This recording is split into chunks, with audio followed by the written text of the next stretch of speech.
Ang pagkaon sang madamo, pag-inom sa alcoholic drinks, pag-inom sang madamo nga tubig, kag ang pag-overthink antes magtulog.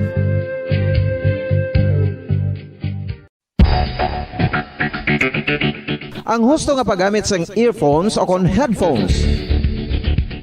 Kalabanan sa karon, ilabi na sa mga pamatanon ang masaming nga nagagamit sang earphones o kon headphones sa tion sang nagausar sang gadgets. Apang, ano bala kalawig ang aton paggamit sang earphones kag headphones? Nakahibalo bala kamo mga kabombo nga ang tuman kalawig nga paggamit sini ang makatugas ang ear noise o kon acoustic trauma? May pila naman ka tips nga makabulig agud mahalungan naton ang aton dulunggan kag pamatinan. Dapat nga ipabilin nga yara lang sa 60% ang volume sang aton nga mga earphones o kon headphones. Likawan nga masobra sa 4-5 ka oras ang tayuyon nga paggamit sang earphones o kon headphones. Magtala na sang 15 minutos nga break matapos ang 1 ka oras sagud nga makapahuway ang aton palamatinan. Masami nga tinluan ang earphones o kon headphones kag mas maayo nga gamiton ang duha ka earpiece sang aton nga mga earphones.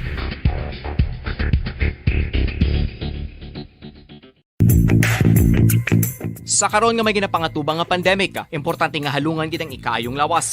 Apang hindi lang physical health ang dapat hatagan sa pagtamuda, bangod importante man ang mental health. Paano bala halungan ang aton nga mental health? Una, kinahanglan nga halungan naton ang aton kalawasan kaangay sang pagkaon, pag-ehersisyo, pagtulog kag pagpahuway sang insyakto bangod ang poor physical health ang makaapekto sang modo kag panghuna-huna sang isa ka tawo. Kinahanglan man nga mag-set sang boundaries sa tanan nga bagay, hatagan sang balorang kaugalingon kag iselebrar ang mga kadalagaan bisan ano pa ini kagamay. Maayo man sa mental health ang pagpatawad sa isig kapareho. Bangod gina-release sini ang kabugat sa balatsagon subong man ang pagkamapasalamaton. Suno sa research, dako man ang mabulig sa pagpangamuyo sa paglikaw sa stress.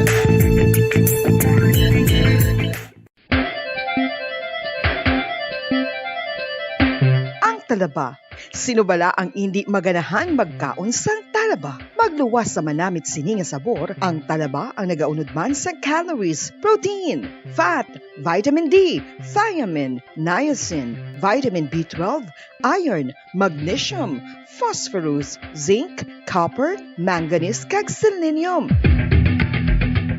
Isa ini sa mga source ang high quality protein nga nagaunod sang siyam ka importante nga mga amino acids nga kinahanglan sang lawas sang tawo. Nagaunod man ini sa antioxidants nga maayo para sa atay. Apang ang pagkaon sang talaba ang mayara man sa mga risgo. Bangod nagaunod ini sa mataas nga amount sang zinc nga delikado sa kalawasan kon masobrahan. Ang pagkaon sini nga hilaw ang makatugaman sang bacterial infection kag makatugas sang diarrhea, pagsuka, hilanat kag iban pa nga seryoso nga kondisyon. Gani sa pagkaon sang talaba, kinahanglan hagan-hagan lang.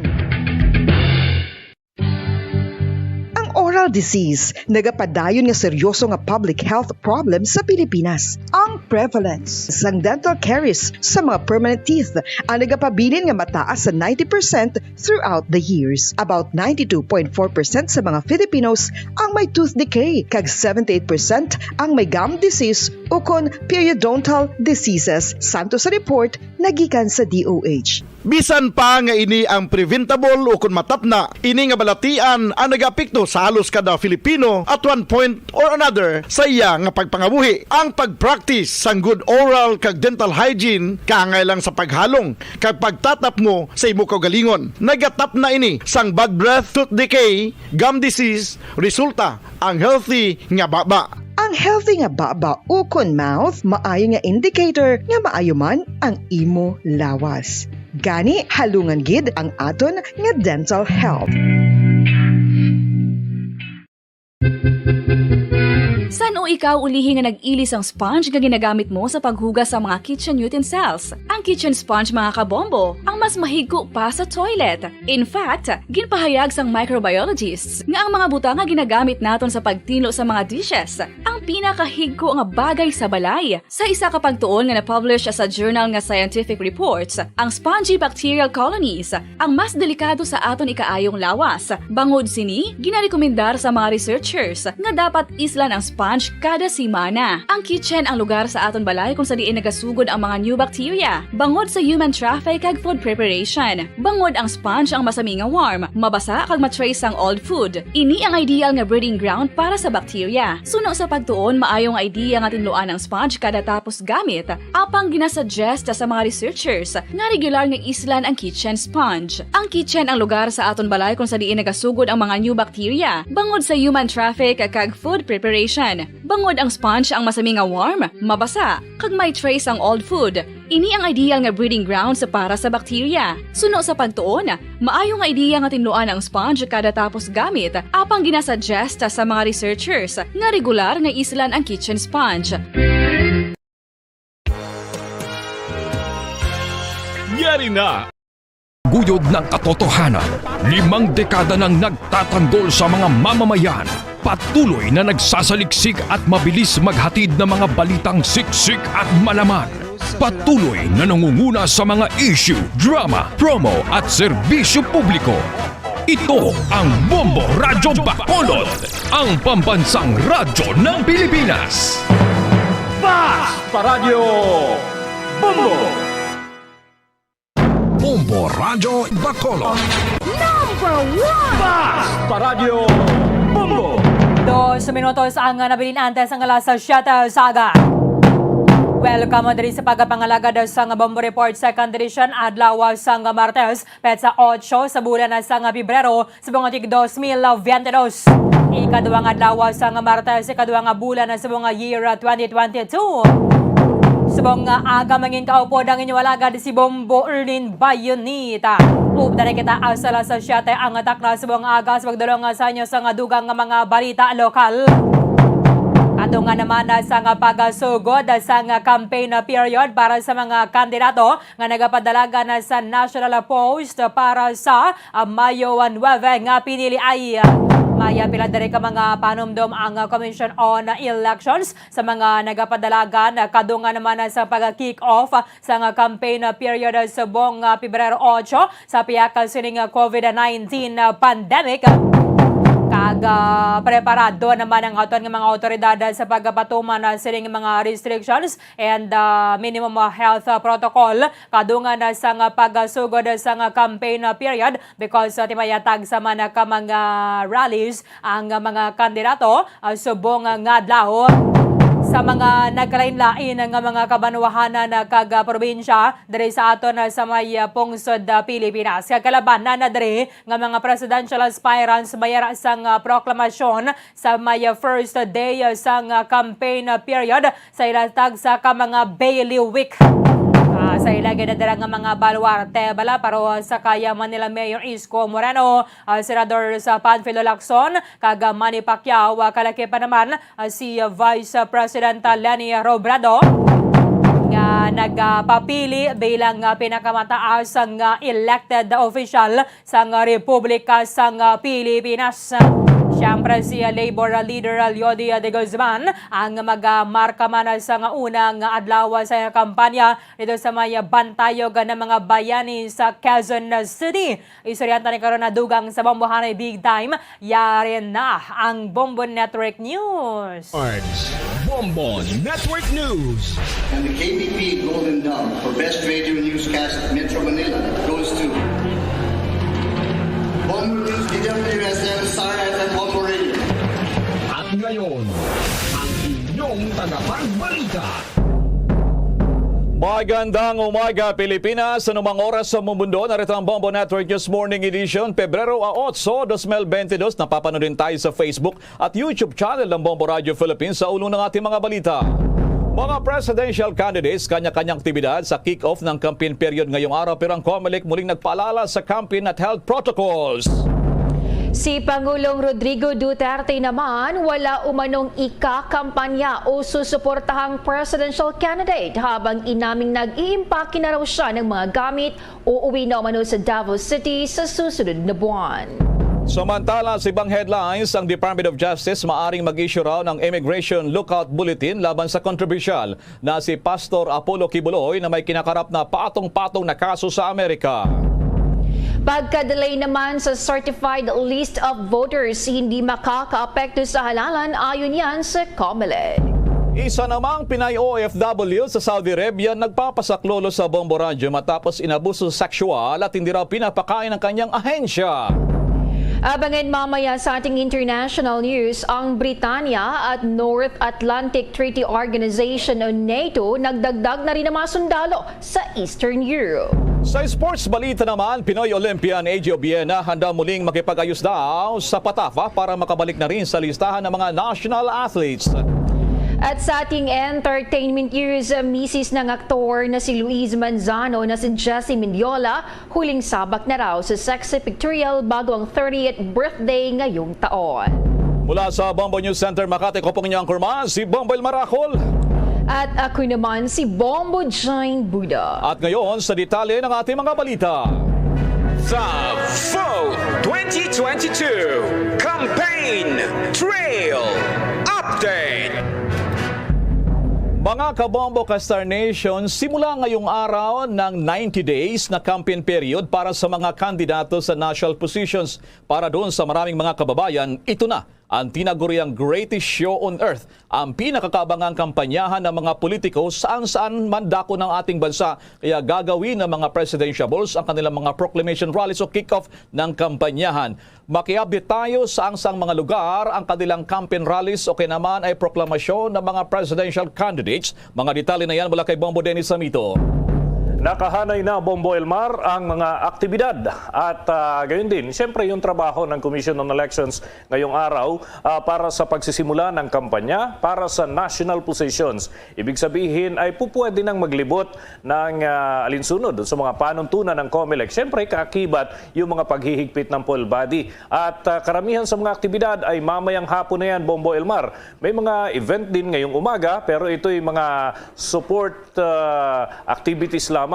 Kumbaga prelude para mamayang hapon dahil mamaya ay kick-off na ng kanilang mga aktibidad at ilan dito sa mga nakahanay ngayon ay dito sa grupo ng labor leader na si Leody de Guzman. Kasama niya ang kanyang running mate na si dating Congressman Walden Bello at yan ay uumpisahan dyan sa Bantayog ng mga bayani sa lungsod ng Quezon. Yan ay sa ganap na 6:00 ng gabi. At susundan din ng iba pang mga aktibidad. Nandyan din nakatakda ang aktibidad naman itong si Mayor Isko Moreno Dumagoso ng lungsod ng Maynila at katandem niya na si Dr. Willie Ong. Yan ay isasagawa naman sa Kartilya ng Katipunan dyan sa lungsod ng Maynila. Mas maaga ito, 4:30 ng hapon. At maliban pa rito, yung iba pang mga presidential candidates ay nakahanda rin na magdaos ng malaking aktibidad dyan sa Imus Grandstand sa Cavite ay 5:00 ng hapon yung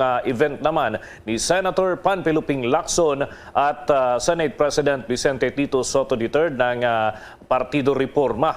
At bukod dito, may iba pang event na nakahanay din sa ibang lugar. Diyan naman ito sa lalawigan ng Bulacan, yung Philippine Arena, diyan sa Santa Maria, Bulacan, 4:00 ng hapon. Itong grupo ni dating Senador Bongbong Marcos at Davao City Mayor Inday Sara Duterte Carpio. At doon naman sa bahagi ng General Santos City, partikular dyan sa Oval Public Plaza, 3:00 ng hapon, itong si Senator Manny Pacquiao at Buhay Party List Congressman Lito Atienza ang magdaraos naman ng event.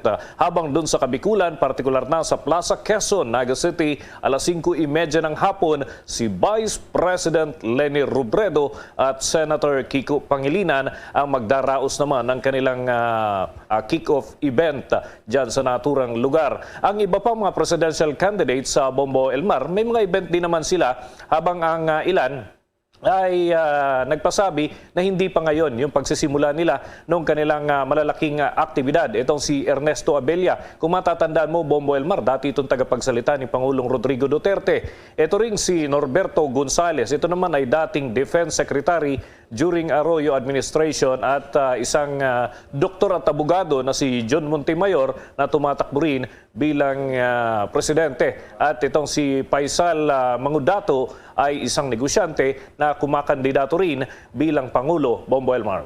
Bombo Dennis, ano ang paalala ng COMELEC? Pwede pa rin ba sila maghakot ng mga crowd, Bombo Dennis, o papayagan sa iba't ibang lugar? Nasa alert level yung iba't ibang lugar, Bombo Delen po naman sa pandemya pa rin, Bombo Dennis. Well, yun nga yung paalala ng poll body. Pagka nasa alert level 2, medyo maluwag. Ano? Hanggang 70% ang pinapayagan doon sa venue capacity. Kinakailangan pa rin may konting espasyo para hindi naman siksikan yung mga tao. At kung nasa alert level 3, sapagkat may mga lugar na pagdarausan din ng aktibidad, ay nasa alert level number 3, ay dapat 50% lamang yung venue capacity, Bombo Elmar. At kung mas mataas pa ang alerto, although wala na ngayong nakataas na alert level number 5 at 4, pero kung alert level na gano'n aabot sa mga susunod na araw, ay mas mahigpit ang patakaran. Katunayan nga, Bombo Elmar, ang bili ng COMELEC ay iwasan muna yung talagang mga kahalintulad na event. Alam mo dati kung natatandaan pa ng ating mga kababayan, may mga paghalik pa dun sa mga bata na dinadala dun sa venue, may mga pagkarga pa ng mga bata, nakikipagkamay, yun ay wala muna. Sa halip na kamay, Bombo Elmar, kaway-kaway muna para makaiwas sa physical contact. Kung sakasakali man, maiwasan yung hawaan kung merong masasalit na merong sakit dun sa naturang mga lugar na pagdarausan ng aktibidad. Bombo Elmar? Mamaya, tamang-tama mamaya, may makakapanayam tayo, isang kilalang election lawyer, isang presidential candidate ng Bombo Dennis. Yung binabanggit mo na sana maiwasan na magiging super spreader event. Tamang-tama din itong kampanya na simula, Bombo Dennis, bumababara na rin yung kaso mga hawa-hawaan ng COVID cases sa Bombo Dennis. Kung nagkataon, walang mangyayaring ganitong kick-off, Bombo Dennis. Gano'n na nga, Bombo Elmar. Pero ang sabi nga niyan, maximize na lang. Sabi ng mga analyst, maximize na lamang yung gamit ng broadcast at social media para kahit papano marinig pa rin sila, makarating pa rin dun sa mga lugar na malalayo yung kanilang mga mensahe. Yun nga lang, siyempre iba pa rin pagka personal na dinadalaw nitong mga opisyal na ito ang kanilang mga lokalidad. Lalo na yung mga malalayong lugar, pero pag nararating ng mga kandidato ay malaki ang kumbaga na iaambag para mapalakas pa yung kumbaga impormasyon ng mga tao tungkol sa naturang personality, lalo na kung nasa higher position ang kanyang tinatakbuhan. Sige, maraming salamat sa mga updates na yan, Bombo Dennis. Mula sa lungsod ng Maynila, Bombo Dennis, kami ito nag-uulat para sa Pambansang Radyo ng Pilipinas. Basta Radio, Bombo! Kanina nga nababanggit natin na meron tayong makakapanayam na presidential candidate at pinalad tayo kasama na natin live nationwide, worldwide. Siya po ang standard bearer ng Partido Reforma. Veterano pong lawmaker at maraming hinawakan na posisyon sa ating bansa. Kasama natin Senator Panfilo Ping Lacson, kasama niyo si Bombo Elmar, ang aking partner si Bombo Jen. Kumusta na po kayo, Senator Ping? Nakasama kita nakalipas na araw dyan sa KBP Forum. How are you, Senator Ping? Kumusta rin, Bombo Elmar? Good to see you again. Kay Bombo Jane, magandang umaga rin. Alright, unahin ko na itong preparasyon nila sa kaninang una namin, iba't ibang mga rally, mga kick-off. Kumusta po ang inyong partido po, ang magiging proclamation rally po at paki-update din at baka may mga fans kayo, mga gustong makibahagi po dyan, Senator Ping? Yeah, salamat. Ako sa Imus kasi ako pinanganak, doon ako talaga lumaki. So doon namin gagawin. Magmamas kami sa Imus Cathedral, napakagandang simbahan noon. At pagkatapos at 5 o'clock, lilipat kami sa Imus Grandstand. Napag-usapan namin kasi alert level 2 yung Cavite, yung aking home province. So talaga i-maintain namin strictly yung health protocols na umiiral doon sa alert 2. Dahil outdoor kami, maximum 70%. So nakaayos na kami doon. Hindi talaga magdidikit-dikit. Ginagawa namin lagi ito Yung aming mga rally, talaga pinaghihiwalay namin yung mga silya. Ayaw namin i-sacrifice yung kalusugan ng ating mga kababayan na dumadalo sa aming mga events. Baka i-plug mo na rin, baka meron kayong virtual, yung hindi makakapunta, pwede ba sila mag-monitor? O what about your move dito sa katulad ng Facebook Live o YouTube channel, sa Torping? Yes, meron yun. Yun ang kanilang alternative na pwede mapanood din, na i-disseminate na rin namin doon sa aming mga taga-suporta sa iba't ibang lugar ng Kapuluan. At mapapanood din nila virtually yung aming proclamation rally, yung kick-off. Yun, Okay, ang aking partner, Bombo Jane, your question to Senator Lacson. Go ahead, Bombo Jane. All right, Senator Ping, good morning po once again. Gusto ko lang po malaman, Senator, anong masasabi ninyo sa mga nilalaman ng librong inilabas ni dating Pangulong Gloria Macapagal Arroyo? Lalong-lalo na sa part na nagbabanggit na naniniwala siya sa peking impormasyon ni Ador Mawanay laban sa inyo, Senator. Talaga namang puro peke yun. Kaya lang pinaghirapan ko na napakahabang panahon. Sa ilalim ng Pangulong Arroyo, talagang 9 years yun. 9 years na singkad. Talagang wala namang magagawa kasi nalunod ako sa propaganda. Siyempre, nasa administration.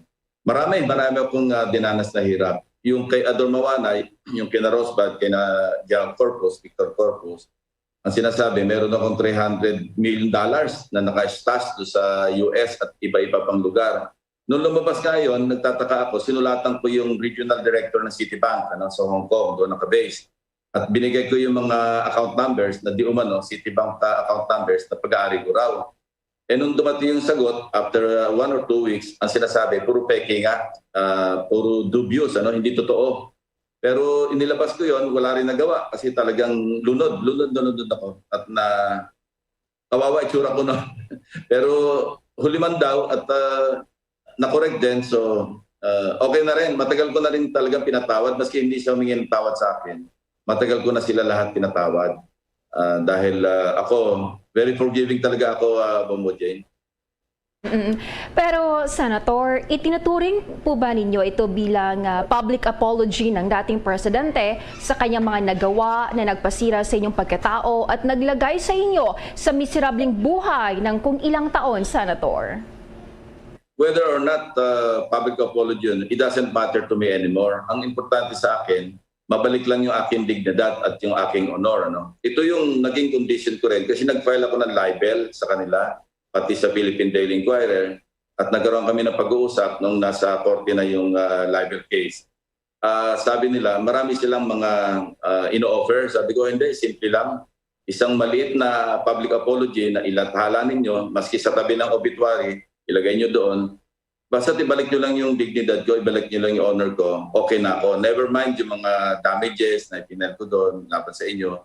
Ganon din si General Victor Corpus, nagsadya siya sa aking opisina sa pamamagitan ng kanyang isang mista sa PMA. At personally, talagang nag-apologize siya sa akin. Sabi niya talagang he was taken for a ride. Sabi ko, wala na seryon sa akin. Ang importante, parang napagtanto o kaya na-realize ninyo na mali kayo. Ganon din yung mga iba na si Cesar Mancao, publicly nag-apologize.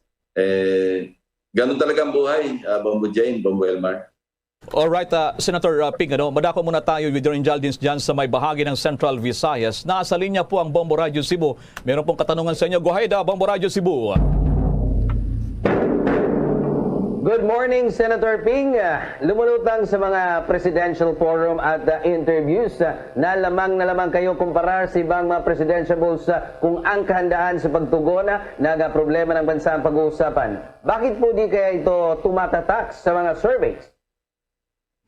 Yun ang hindi ko alam. Pero wala pa naman kasi mga forum nung lumabas yung huling surveys. So yun lang, inasahan ko sana yung discourse na ganyan pumasok sa sa isipan ng ating mga kababayan kung sino yung talaga nakapag-aral ng mga problema at saka pinag-aralan yung mga solusyon, at sana ito tumatak. Sabi mo nga, sana tumatak ito sa ating mga botante, at least sa mga surveys, kasi ang importante naman survey yung sa araw ng eleksyon. So hindi kami nababahala doon dahil wala kasi projection talaga, perception talaga itong kampanya. At harinawa, dahil nga sa mga forum na nasalihan namin, nagbigay ng magandang parang pag-aanalisa yung ating mga kababayan at mag-compare kung sino ba yung may karapatan na mamuno. Sabihin na natin gano'n. Hindi po ba kayo pinanghihinaan ng loob dahil ang mga surveys ay posibleng refleksyon ng pagtanggaba ng mga nasa grassroots sa inyong mga kandidato? Hindi, kasi pinagdaanan ko na yan. Nung unang tumakbo ko senador, talagang hindi ako pumapasok sa Magic 12 doon. Of course, national election din yun, although senatorial. Akala ko nga hindi ako mananalo, pero nanalo pa rin ako.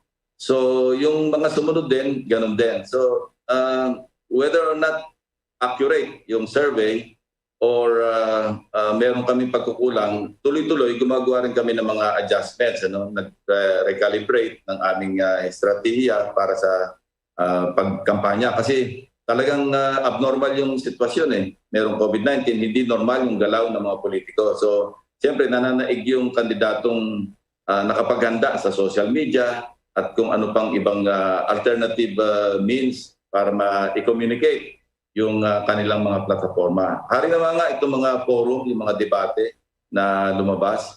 Sana maski papano makabawi-bawi kami, makaumos kami at ramdaman naman namin, alam mo yung feedback sa maski sa mga supporters o hindi supporters, ramdam namin na medyo nakakapag-convert sa ating mga kababayan. Sana ma-reflect. Mula Central Visayas, akyat tayo dyan sa Baguio City. Ang Bombo Radio Baguio, your question to Senator Ping Lacson. Go ahead, Bombo Radio Baguio. Naimbag nga agsapa Senator Panfilo Ping Lacson, tanong po mula dito sa Bombo Radio Baguio. Diin na po o hayagan na ang pagbibigay ng suporta sa inyo ng aming City Mayor na si Benjamin Magalong. Ano po ang positibong epekto nito sa inyong aplikasyon bilang susunod na presidente? Inspirasyon po ba sa inyo ang pag-iendorso ng isang Benji Magalong, sir? Inspiration, motivation, encouragement, lahat na. Kasi yung credibility naman ni Mayor Magalong, dating General Magalong, napakalakas, napakataas. So yung kanyang endorsement, kasi nakasama ko siya, actually, nung nasa PAC-TF, siya yung namumuno. Tuwing may rescue operation kami sa kidnap victims, siya talaga yung taga-assault at saka taga-rescue kasi commander siya ng staff noong araw, battalion commander. So kabisado niya rin yung galaw ng aking trabaho. At para sa akin, napalaking bagay yung testimonial na ginawa ni Mayor Magalong. Nagpapasalamat ako sa kanya. Kagabi nga nagkita kami, hindi sinasadya. So nandun siya sa isang event. Yun, pinasalamatan ko siyang personal. Sabi niya, sir, totoo lang naman yung mga sinasabi ko. Yun. Okay, Senator Ping, balik sa akin dito kay Bombo Elmar, balikan ko lamang yung ginawang investigasyon, issue sa corruption dyan sa Senado, yung sa Farmally, kasi nababanggit dito, may ilang miyembro pang hindi pa nagpirma. So ano nang update dito sa usapin nga dito na kinu-question, sa kumpanya na Farmally na bumili ng mga medical supplies para sa Department of Health, Senator Ping? Definitely merong violation na nangyari doon kasi umaattend naman ako sa mga pagdinig, talagang merong pag-abuso sa kaban ng bayan. Ang pinirma ko doon bilang Vice Chairman, nag-express ako ng reservations at saka sinabi ko mag-interpolate. Kasi yung portion doon na mayroong betrayal of public trust ang Pangulo, napakaseryosong charge noon. Dahil sabi nga mismo ng Supreme Court, mayroong ruling sila dito very broad at saka complex at hindi ito basta-basta inaakusa sa isang nakaupong Pangulo. Kasi ang implikasyon nito, impeachment.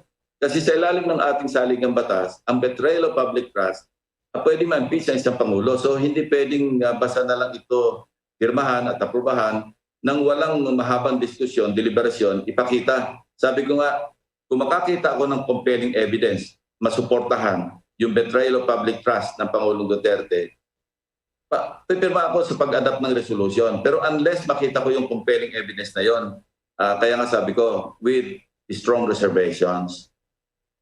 Okay, medyo nawalan po tayo ng oras na, Senator Ping. Baka gusto niyo mag-imbita muli, mga paalala, lalo sa kanyang kampanyahan o simulan na ng kampanya nyo ang kick-off rally ngayong araw. Go ahead, Senator Ping.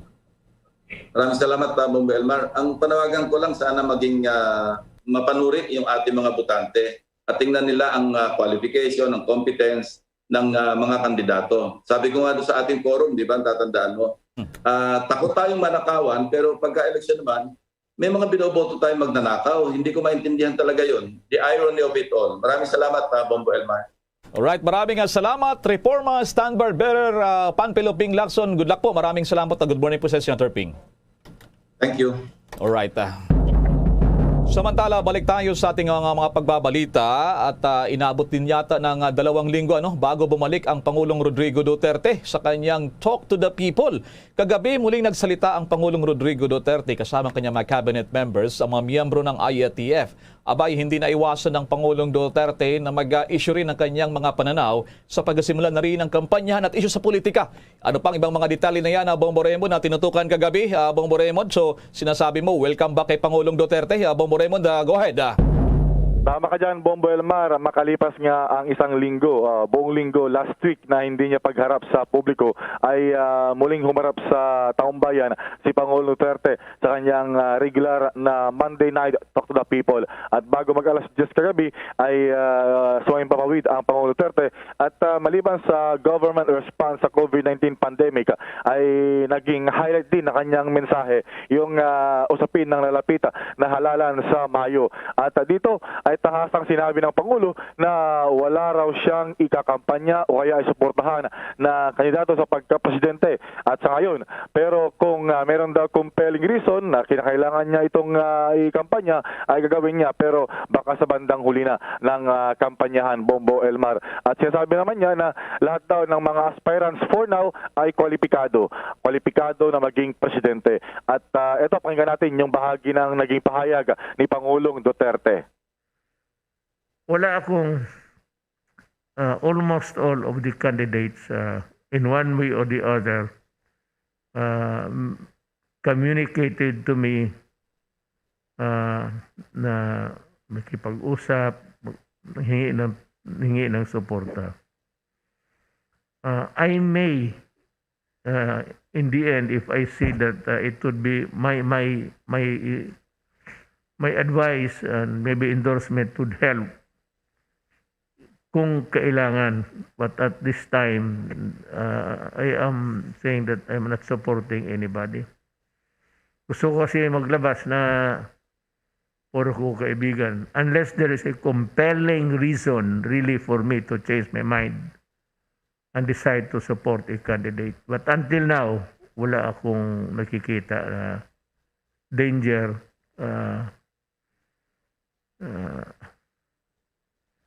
May iba kasi dyan may ideology ang nakasabit we are fighting a war that has been going on for the past 53 years, and we do not want to exacerbate this situation by electing a president who would but hindi naman but to compromise the interest of government. But all of them are, I would say at this time, they are all qualified. O kung sino man sila, those running now are qualified to be president. I hope so, but okay man ang tingin ko sa kanila, except for a few misgivings about the danger of falling into the hands of or getting into a trap with the communists. Ang bahagi ng pahayag ni Pangulong Duterte at kanya ring inamin Bombo Elmar, Bombo Jane, na ngayon pa lamang daw ay nag-i-empake na ng mga gamit itong si Pangulong Duterte sa Palasyo ng Malacanang, partikular sa Bahay Pagbabago kung saan siya ay nanunuluyan. At siya nga daw ay next month na, hindi na raw hintayin yung Mayo o kaya Hunyo at 30. Siya raw ay uuwi na ng Davao City at doon siguro matutulog na lamang daw at mag-report na lamang siya sa Malacanang on regular or day-to-day basis para sa kanyang mga trabaho. Pero doon na lang sa Davao City matutulog at bilang paghahanda na rin ng kanyang departure bilang Pangulo ng Republika ng Pilipinas. Narito pa yung dagdag na pagkwento ni Pangulong Duterte. I wait the day of turnover. Matikman ko rin yung feeling ng outgoing president. I will be the one to meet the new president. Then I will invite him here for a tokatis, tea. Tapos yun. Paglabas ko dyan sa front gate, wala nang ang sundalo magsalot yan sa iyo pag sa presidente ka pa. Paglabas ko dyan, pag turnover natin dito, ibigay ko na sa bagong presidente. Ang mga sundalo hindi na magsalot. Alam ng tao kung ano na ginagawa. Nag-i-impake na po ako. A little over 3 months, yung excess wala na yun. So I should be out by March. Hindi ko na paabutin ng Abril. Hindi na matutulog rin dito. Kung saan ako dalhin ng Panginoong Diyos, mag-practice na ako tulog doon. Punta na lang ako dito for the day-to-day trabaho. What's left of the things that we have to work on. Yun ang I will make a speech one of these days thanking the people for the distinct honor of giving me the position as president. Yan ang naging kumbaga buod, pinakamang highlights na naging Talk to the People ni Pangulong Duterte. Para sa Bombo Network News, Bombo Raymond Tinaza nagulat. Para sa Pambansang Radyo ng Pilipinas, Basta Radyo, Bombo. Bombo Raymond, aside from mga tinalakay na yan ng Pangulong Duterte, Bombo Raymond, yung kanyang spiritual advisor, yung iba pang usapin, Bombo Raymond, natalakay din katulad kay Pastor Apollo Kibuloy. Nababanggit ba ng Pangulo, Bombo Raymond? Nabanggit lamang niya yung pangalan ni Pastor Kibuloy, Bombo Elmar, pero wala siyang nabanggit kaugnay sa kinakaharap na kaso ng pastor sa Estados Unidos. Ang tanging tinuran niya ay nabanggit sa kanya ni Pastor Kibuloy na valedictorian ng klase nila, itong si Defense Secretary Delphine Lorenzana, Bombo Elmar, sa kanilang batch noon sa kanilang klase, Bombo Elmar, sa Notre Dame, kung hindi ako nagkakamali, yung kanilang school sa Mindanao, Bombo Elmar. Yun lang, wala na siyang pahiwatig, papya o man lang kaugnay sa kinakaharap na kontrobersya ng kanyang kaibigan at spiritual advisor pa, Bombo Elmar. Maging yung sa Senado, kasi narekomenda ng Senado at ng Kamara ng mga cabinet members at ilang opisyal ng kumpanyang Farmally na kasuhan na Bombo Raymond. Inungkat ba yan ng Pangulong Duterte, Bombo Raymond? Yes, ungkat niya slightly, pero sabi niya wag daw muna ngayon, sayang daw yung oras, Bombo Elmar. So ang balak ng Pangulo ay may isang araw daw na kanyang kumbaga bigyan ng pansin ito at magsalita, magbigay ng kaukulang reaksyon, pero wag daw muna ngayon, kagabi. So talagang sayang daw yung oras, pag-aralan lang daw niya muna at saka sasagutin in proper time, Bombo Elmar. So abangan natin yung magiging reaksyon dito ng Pangulo, lalo pat siya ay kasama pa sa pinapapakasuhan ng rekomendasyon ng Senate Blue Ribbon Committee, Bombo Elmar. So abangan natin yung kanyang magiging direktang tugon rito, Bombo Elmar. Sige, maraming salamat, Bombo Raymond. Okay, so para sa Bombo Network News, Bombo Raymond Tinaza nagulat. Para sa Pambansang Radyo ng Pilipinas, Basta Radyo, Bombo. Sa dagdag pang balita sa mga oras na ito, maaaring mag-issue ang Department of Justice ng Immigration Lookout Bulletin Order laban kay Pastor Apollo Kibuloy kahit walang formal request mula sa anumang parte o moto propio. Ginawa ni Justice Chief Secretary Bernardo Guevara ang naturang payag kasunod ng pagkakasama ni Kibuloy sa Most Wanted list ng Federal Bureau of Investigation. Inatasan ng Immigration Lookout Bulletin Order ang Bureau of Immigration na busisiin at iberipika ang status ng isang kaso laban sa isang individual. Hindi dito pinagbawalan ang isang tao na lumabas ng bansa. Iba ito sa whole departure order na ini-issue ng korte. Ayon pa kay Guevara, pangunahing factor anya ang pagkakaroon ng urgency habang sinisiyasat pa ang mga ebidensya laban kay Kibuloy. Dagdag pa ni Guevara na kasalukuyang pinag-aaralan at sinisiyasat ang apila para sa local case case na isinampa laban sa self-proclaimed appointed son of God. Isa sa mga kasong kinasasangkutan ng pastor ang kasong panggagahasa sa isang babae noong taong 2014. Nagsampay ito ng kasong rape, child abuse at human trafficking laban kay Kibuloy at 5 iba pang miyembro ng Kingdom of Jesus Christ noong taong 2019. Subalit tinismis ito ng Davao City Prosecutor. Ayon pa kay Guevara, maglalabas ang DOJ ng isang resolusyon kung ibabasura ang apela o reverse ang ruling ng local prosecutor. Inihayag pa ni Guevara na nasa pag-usap na rin anya ng gobyerno ng Amerika at Pilipinas kung maaaring ipahiram o extradite ang person of interest na si Kibuloy sa foreign government upang malitis sa U.S. Court. Samantala, bago tayo magpatuloy mga kabombo ka Star Nation, kasama natin live nationwide, worldwide, veteran na lawmaker to at isa ring batikang abogado at naging House Speaker, tumatakbo sa pagkasenador. Kasama natin live nationwide, worldwide, si House Speaker Alan Peter Cayetano, si Bombo Elmar ang inyong kasama si Bombo Jen, aking partner. Abay, kumusta na po kayo, Speaker Cayetano? Good morning po sa inyo. Magandang umaga kay Bombo Jen, Bombo Elmar at excited po makapiling kayo at ating kababayan sa first day ng kampanya. So thank you for this opportunity po.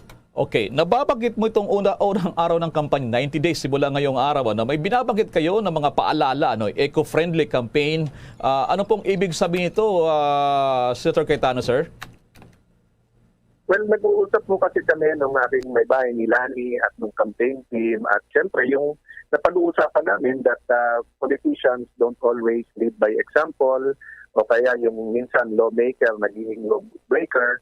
Tapos napag-usapan nga namin na yung itong pandemic, napalapit tayo sa Diyos, sa pagdadasal, napalapit sa mga kamag-anak kasi nga nag-zoom at gumanda yung environment. So nag-isip kami, saan paraan ba kami makakatulong? At naisip po namin, hindi po kami magpapa-imprenta ng kahit anong kalendaryo, folyetos, poster, kahit yung mga tarpaulin. And then, marami po tayo kasing tricycle drivers na association na partner since 2012, 2013 dun sa PTK project. Gusto nila mag-mini motorcade sa lugar nila.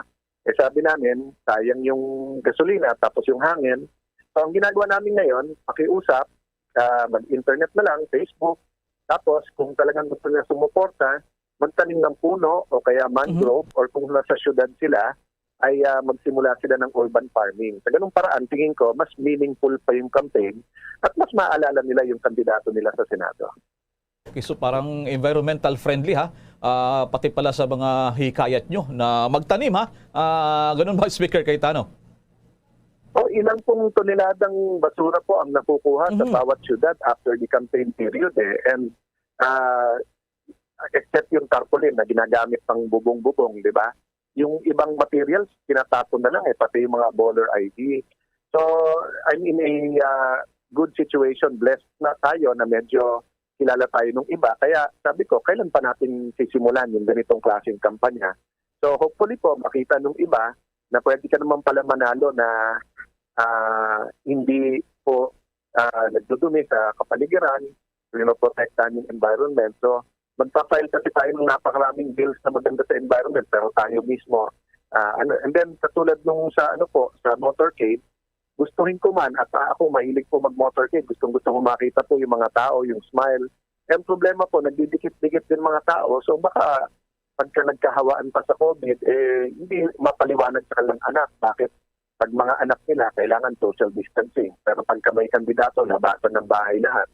So I think there are certain changes we have to make during this campaign. May konting sakripisyo dyan. Pero tingin ko magbe-benefit ang ating political system. Okay, ang aking partner, si Bombo Jen, your question to Speaker Cayetano. Go ahead. Speaker, good morning po. Speaking of the campaign, sir, alam nating kontra kayo sa e-sabong at vape na kamakailan ay lumusot sa Kongreso. Alam din natin maraming pera ang e-sabong operators, pati ang mga negosyante sa likod ng vape at e-cigarettes. Hindi pa kayo natatakot, Speaker, na gagamitin ng mga taong ito ang kanilang pera para labanan ang inyong candidacy? Well, thank you for that question, Bombo Jenny. And in fact, Speaker pa lang ako, wina-warn na ako na pag hindi pinasa yung franchise, siyempre may pera yung mga yan, malaking negosyo, they'll campaign against me. Pero bakit ba tayo tumatakbo? Diba? Kasi nga, gusto natin maging pangalawang magulang sa ating mga kababayan. We want to be a family member. Gusto natin, pag natulog na mahimbing ang mga kababayan natin, gigising sila, protektado sila. Eh, yung ginawa ko ngayon na from 21 years old, papayagan na po yung 18 years old, bumili ng vape at saka ng e-cigarette. Tapos katulad niyan na dati, nababantayan mo yung kapamilya mo pag nagsabong yan ng Sundays o holidays, kung anong oras, magkano dalang pera. Pero ngayon, pag through the internet, pag na-addict yan, daan-daan libo minsan na lulubog. No? So sa akin po, I respect the individual choice ng mga tao. But kung nasa Senado o Kongreso ka, tatay ka ng distrito mo o ng constituents mo.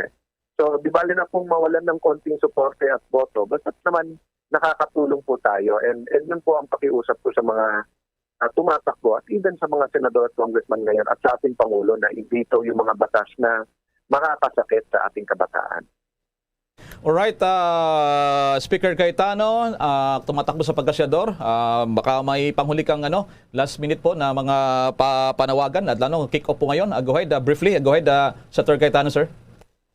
Ay, papasalamat lang po ako sa inyong hintinan programa at sa media in general, no, na talagang nagpo-promote kayo ng forum at debate para hindi tayo magkamali sa piliin natin mga kandidato. Salamat po sa inyo. Mabuhay po kayo. God bless po. Salamat po at good luck. Si House Speaker Alan Peter Cayetano tumatakbo sa pagkasenador. Samantala, balik tayo sa ating mga pagbabalita naman. Nagpahayag ng suporta ang Catholic Educational Association of the Philippines, CEAP, sa mga kandidatong walang record ng korupsyon, may subok na kakayahan sa pamamahala, may transparency at accountability sa pagserbisyo sa publiko. Sinusuportahan din ng grupo ang mga kandidatong may pagmamahal para sa mga mahirap, kayang magsakripisyo daw para sa kapakanan ng nakakarami at handang lumaban para sa katotohanan, social justice at demokrasya. Nagpahayag naman ng maring pagtutulang grupo sa mga kandidatong tumatakbo na nagpapakalat ng massive disinformation at nakakasira sa kasaysayan. Ang halalan na niya ayon pa sa grupo sa darating na Mayo ang pagkakataon para matapos na ang kasinungalingan, injustice, authoritarianism at dysfunctional leadership at governance. Iginit din ng Catholic educators ang kanilang pagtutol sa mga kandidatong susuportahan ang unjust na gawain ng Duterte administration, kabilang daw ang maras umanong war on drugs at ang kawalan niya ng pagsisisi at accountability mula sa kasalukuyang administrasyon.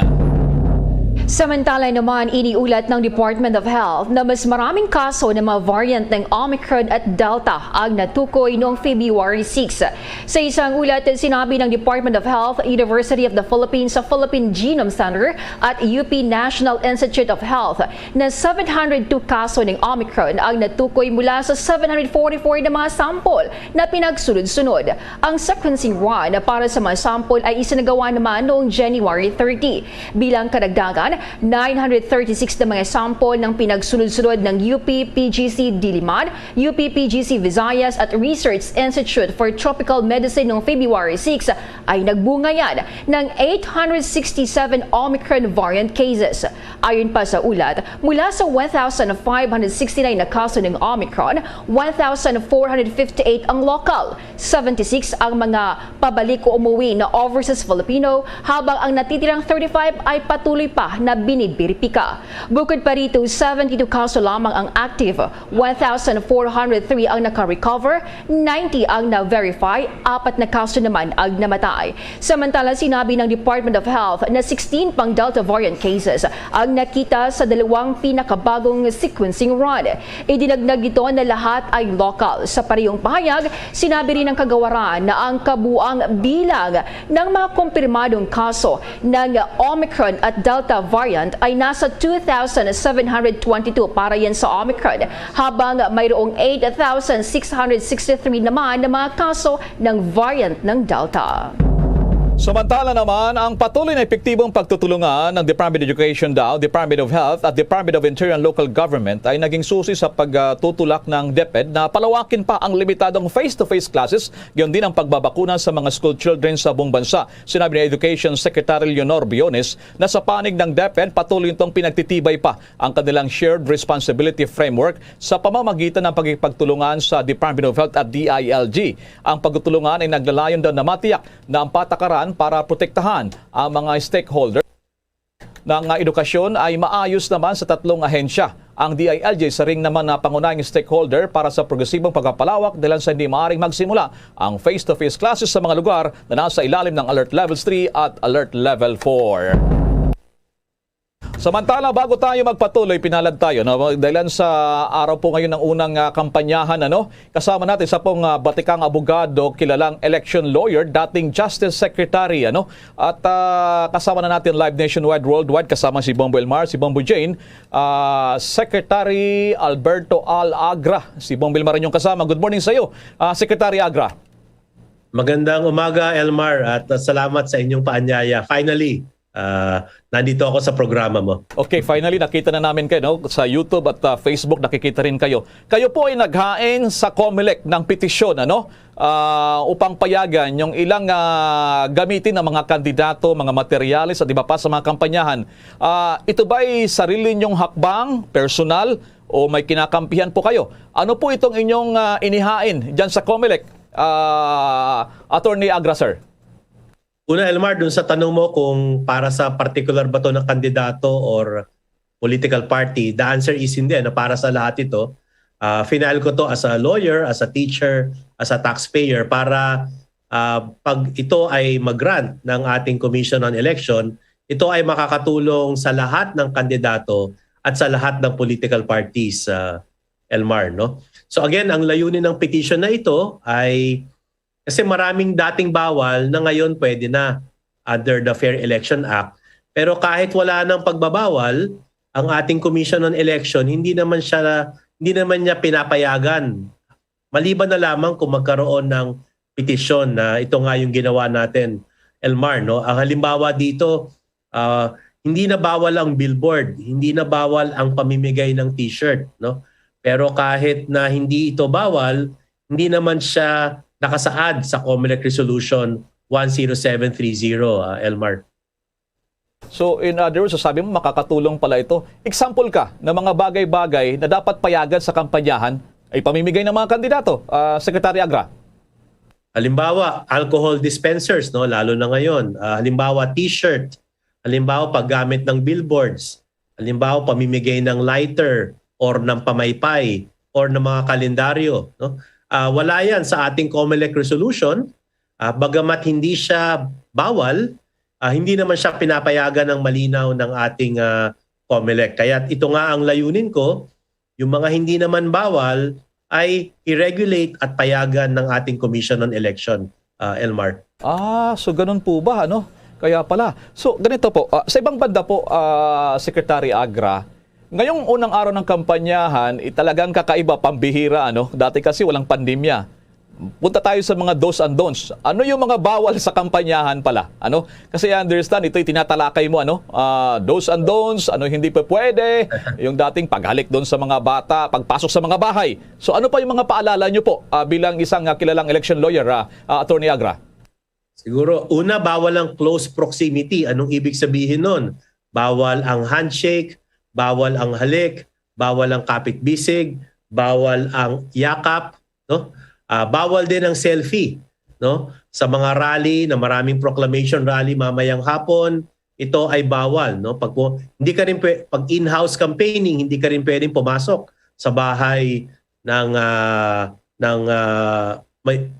botante, At isa pang mahalaga, sana yung mga gagawa ng proclamation rally mamaya, isa sa mga panuntunan ng COMELEC, bago magkaroon ng rally, kailangan humingi ng pahintulot sa tinatawag nating COMELEC Campaign Committee.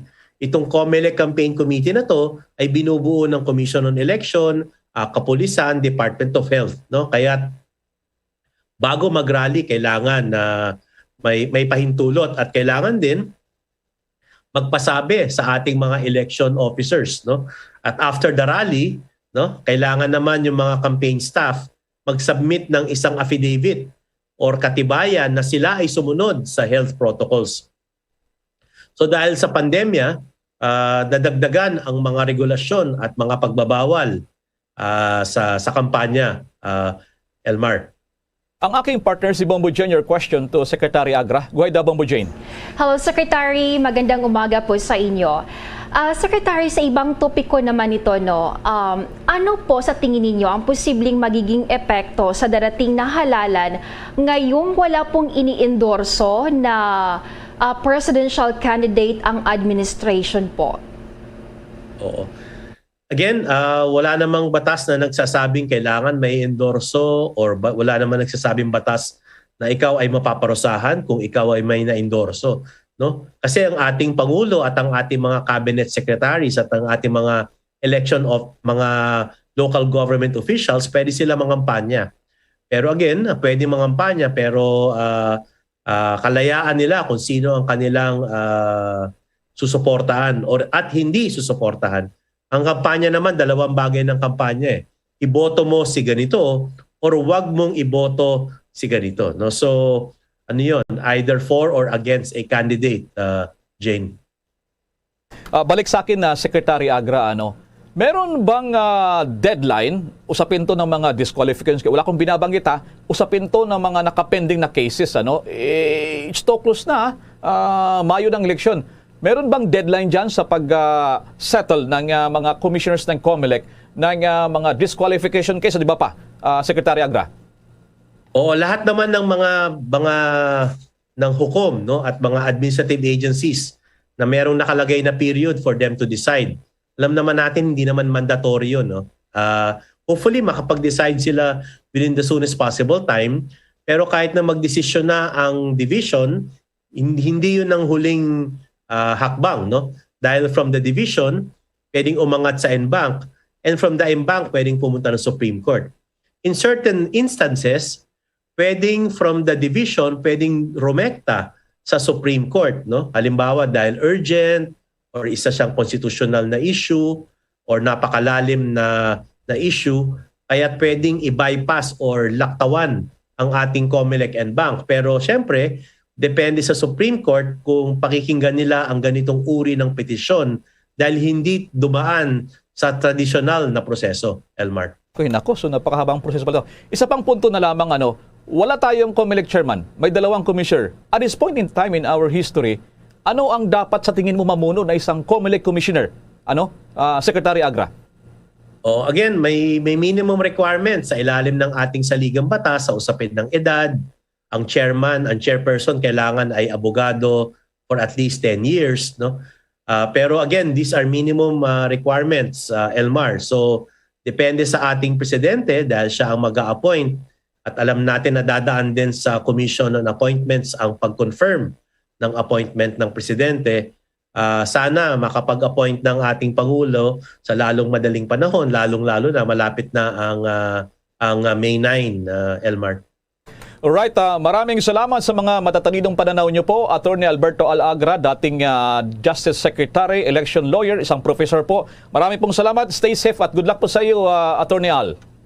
Salamat Elmar, salamat Jane, at ingat tayong lahat at sa susunod na pag-aaral.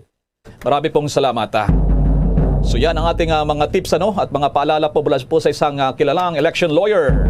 Abangan, iba pang mga detalye at ginarin sa ginagawa naman na pag-vaccination sa ating mga bata sa Metro Manila. Naunang isinagawang kick-off dito sa Metro Manila. Pero bago ang mayan, mga paalala muna. Dunkin Delivery po! Dunkin Delivery po! Dunkin Delivery po! Dunkin Delivery po! Yes, may Dunkin Coffee! May Dunkin Coffee! May Dunkin Coffee! May Dunkin Coffee! Ganyan ang Dunkin D Coffee Box! 4 cups agad of signature Dunkin Hot or Iced Coffee, Hot Choco or Hot Choco Java in 1 grab-and-go carton.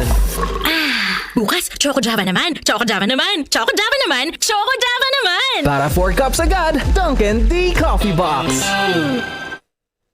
At ngayon, sa pagpapatuloy ng iba pang pangunahing mga balita.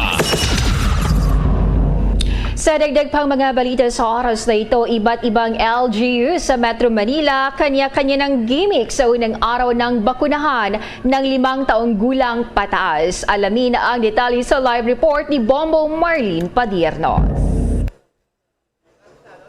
Bombo Jane, Bombo Elmar, sa pagsisimula nga ng bakunahan kontra COVID-19 para sa mga bata nga may edad na 5 hanggang 11 taong gulang ay iba't ibang mga pakulo ang isinagawa ng mga lokal na pamahalaan dito sa Metro Manila para mas lalo pang maengganyo ang mga chikiting na makilahok dito. Tulad na lamang doon sa pamahalaang lungsod ng Makati, naglaan sila ng 10,000 na mga peraso ng mga premium chocolates para sa mga bata magpapabakuna dito.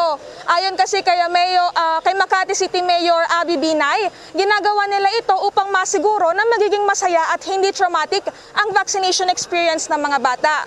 Bombo Jane, Bombo Elmar, dito nga sa likod ko, kung nakikita ninyo, andito ako ngayon sa Manila Zoo, dito sa bahagi ng lungsod ng Makati, dahil ito nga ay isa sa mga pilot vaccination site na inihanda ng Manila LGU para sa first dose ng naturang mga age group.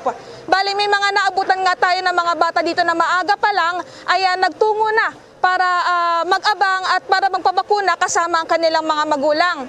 Sa pag-ikot natin ay may nakausap tayo sina Naomi Lanting, 10 years old, at si Anika Grace Salino na 9 years old, na bagamat natatakot sila sa pagbabakuna, kinakabahan sila na mabakunahan kasi tutusukan sila ng mga karayom, pero hindi naman sila kinailangan na pilitin ng kanilang mga magulang kasi alam nila na para sa kaligtasan din nila yung itong bakunahan nga laban sa COVID-19. At sabi nga nila, makakatulong din ito para sa kanilang pagpasok o pagbalik muli sa face-to-face classes. Nakausap din natin yung kanilang mga magulang at masaya naman sila na mapapabakunahan na nila ang kanilang mga anak sa kabila nga ng naging issue doon sa dengue vaccine noong mga nakaraang taon. At paliwanag nila, ito daw kasing COVID-19 vaccine ay may pag-aaral na ng mga eksperto kumpara doon sa dengue vaccine. Kaugnay niya na Bombo Jane, Bombo Elmar ay pakinggan natin ang magkasunod na pahayagan ni na Mami Katrina Lanting at Daddy Wilmar Salino, mga magulang na sinamahan ng kanilang mga anak para magpabakuna dito sa Manila Zoo. Nung nagsabi na pwede nang mag-vaccine kasi sabi niya number 1 talaga niyang reason is yun sa school. Gusto niya na kasing mag-face to face dahil medyo nahirapan kasi siya sa online. Tapos number 2 niya reason para makapasok na daw siya sa mall kasi diba, although pinapapasok pero kasi diba merong mga limited lang na kailangan may vaccine pag tumataas yung level. Yun lang yung yun yung mga reasons niya kung ba't gusto niya talagang magpa-vaccine. Feeling po ninyo ngayon na papabakunahan niyo na po yung anak ko? Masaya ako kasi mababaksin na yung anak ko. Hindi ba kayo dati kinakabahan? Kasi yung nangyari sa dengue vaccine noon? Hindi naman. Hindi naman. Bakit po hindi sila kinakabahan? Kasi kailangan ng bata yun. Kasi kami ng mag-asawa fully vaccinated. Tsaka with booster na kami. Siya na lang ang hindi. Tsaka may tindahan ako. Lagi siya sa tindahan ko. Kailangan vaccinated talaga siya. Para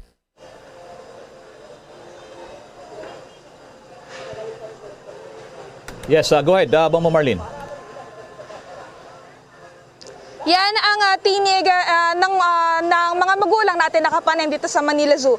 Samantala, Bombo Elmar, Bombo Jane, nagmistulan ding children's party ang iba pang mga vaccination site ng mga LGU kung saan itampok din yung mga makukulay na disenyo, superhero mascots at marami pang iba. At dito nga sa Manila Zoo, right after na mabakunahan yung mga bata ay papayagan na makapaglibot, makapag-ikot-ikot yung mga ito sa loob ng Manila Zoo para makita nila yung bagong rehabilitate na Manila Zoo natin, Bombo Elmar, Bombo Jane. Marlene, sa mga oras na ito, kumusta ang sitwasyon dyan sa inyong location? Mahaba na ba yung pila sa mga gusto magpabakuna, Bombo Marlene? Yes, Bombo Jane, bale ngayon kasi maaga pa kaya sa ngayon kaunti pa bahagya pa lang na madami yung dumarating na magpapabakuna ng mga bata kasama ang kanilang mga magulang. Paliwanag nung iba kasi yung mga bata kasi may mga online classes pa. So possible niyan mga 10 a.m. Magdadagsa yung mga magpapabakuna dito. May mga nakausap din tayo ng mga staff dito na sa ngayon hindi pa kasi alam kung anong oras magisimula yung mismong vaccination kasi ginagawa pa o hinahanda pa ng mga vaccinator yung kanilang mga equipments, yung mga kinakailangan na gamitin para magpabakuna, Bombo Jane. Pero sabi naman nila, uubusin yan kahit gaano karami yung dumating na mga mag-vaccinate dito sa venue nga dito sa Manila Zoo, uubusin yan kahit abot na ng gabi, Bomba Jane, Bomba Elmar. Alright, ingat kayo dyan, Bombo Marlene, ano? Pasyal na rin kayo dyan sa Manila Zoo. Maraming salamat. Ingat, Bombo Mars.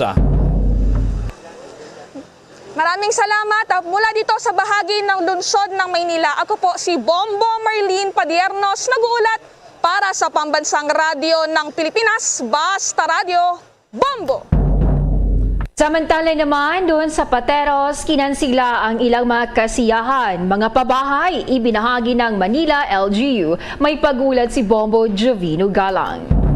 Ipinagbabawal pa rin ng munisipalidad ng Pateros ang anumang pagsasagawa ng mass gathering. Ganon din ang limitadong aktibidad sa pagdiriwang ng kapestahan ng Santa Marta na gaganapin ngayong linggo. Sa inilabas na Executive Order number 4 na permado ni Pateros Mayor Miguel Ponce III na may mga inilabas silang aktibidades na maaari lamang isagawa sa nasabing kapiestahan. Kung ang mga nagdaang taon ay sinagawa ang aktibidad gaya ng street dancing, prosesyon at iba pa, ay mahigpit na ito ipinagbabawal dahil sa COVID-19 pandemic. Ilan sa mga papayagang aktibidad ay ang Novena Mass, basta mahigpit na sundin ang health protocols na ipinapatupad sa loob ng simbahan. Papayagan lamang ang motorcade pero limitado ito sa 3 sasakyan at ito ay pangungunahan ng simbahan. Mahigpit na ibinalaan din ng Pateros LGU na papatawan nila ng parusa ang sinumang lalabag. Sa lungsod naman ng Maynila ay binuksan na ng Manila City Government ang 15-story housing project na matatagpuan sa Vitas, Tondo. Ang 1 billion pesos na halaga ng condominium ay pangunahing proyekto ng lungsod at unang binuksan ang first tower. Ang 44 square meter units na proyekto ay kayang mag-accommodate ng 336 na pamilya. Nauna nang binuksan noong nakarang taon ang 229 housing unit sa Port Area Manila noong July 2021. Nag-uulat para sa Pambansang Radyo ng Pilipinas, Bombo Jovino Galang, Basta Radio, Bombo! Bombo Entertainment News. Bombo Entertainment News. Ang misis ng aktor na si Luis Manzano na si Jessie Mendiola huling sabak na raw sa sexy pictorial bago ang 30th birthday ngayong taon. May chika na si Bombones kaya Biab Mercado.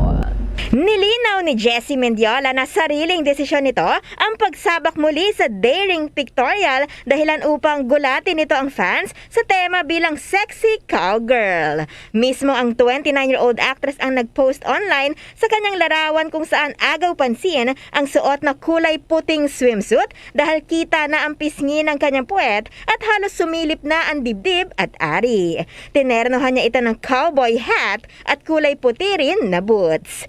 Ayon kay Jessie, hindi na talaga siya interesado sa pagpapasexy lalo ngayong kasal na sa TV host comedian na si Luis Manzano kaya kanya na itong huling hirit bago ang 30th birthday sa December ngayong taon. Taong 2016 nang itinanghal si Mendiola bilang sexiest woman in the Philippines ng isang men's magazine at taong 2021 na ikinasal kay Lucky matapos ang 4 na taong pagiging magkasintahan. Una nang naiulat na tinututukan muna ni Mendiola ang pag-alaga sa kanyang kalusugan kaya pansamantalang nagpapahinga sa acting career kasabay ng pag-amin na in the making na sila ng mister sa pagbuo ng mga magiging chikiting nila. Yan ang latest chika, ito si Bonbon Nes, kaya Biab Mercado nag-uulat para sa Pambansang Radyo ng Pilipinas, Basta Radio, Bombo! Bombo Foreign Exchange Update. Sa palitan ng piso kontra dolyar, ayon sa Bangko Sentral ng Pilipinas, medyo lumakas ang piso kontra dolyar, 51 pesos 0.02 centavos, Hong Kong dollar, 6 pesos 55 centavos, Saudi Riyal ay 13 pesos and 60 centavos, ang euro, 58 pesos and 51 centavos, ang Singaporean dollar, 37 pesos 0.93 centavos. The Bombo Foreign Exchange Rate Update is brought to you by Queen City Development Bank. Bago tayo magtapos, iyahan natin ang lahat para sa sama-samang panalangin. Narito ang Oratio Impirata. Merciful and compassionate Father, we come to you in our need to seek your protection against the COVID-19 virus that has disturbed and even claimed lives. We ask you now to look upon us with love and by your healing hand. Dispel the fear and sickness and death. Restore our hope and strengthen our faith. We pray that you guide the people tasked to find cures for this disease and to stem its transmission. We thank you for the vaccines developed made possible by your guiding hands. Bless our efforts to use these vaccines to end the pandemic in our country. We pray for our health workers that they may minister to the sick with competence and compassion. Grant them health in mind and body, strength in their commitment, protection from the disease. We pray for those afflicted. May they be restored to health. Protect those who care for them. Grant eternal rest to those who have died. Give us a grace in these trying times to work for the good of all and to help those in need. May our concern and compassion for each other see us through this crisis and lead us to conversion and holiness. Grant all these through our Lord Jesus Christ, your Son, who lives and reigns with you in the unity of the Holy Spirit, God, forever and ever. Amen. Amen. At live nationwide, worldwide, via satellite mula sa Bombo News Center Makati, kami pong inyong mga tagapaghatid balita. Ako si Bombo Jane Buna. Ako naman si Bombel Maracol para sa Pambansang Radyo ng Pilipinas, Basta Radyo, Bombo! At sumainyo ang kalipunan ng maiinit at pangunahing mga balita sa Bombo Network News. Hatid sa inyo ng Pambansang Radyo ng Pilipinas, Bombo Radio Philippines. Sa Radyo Bombo!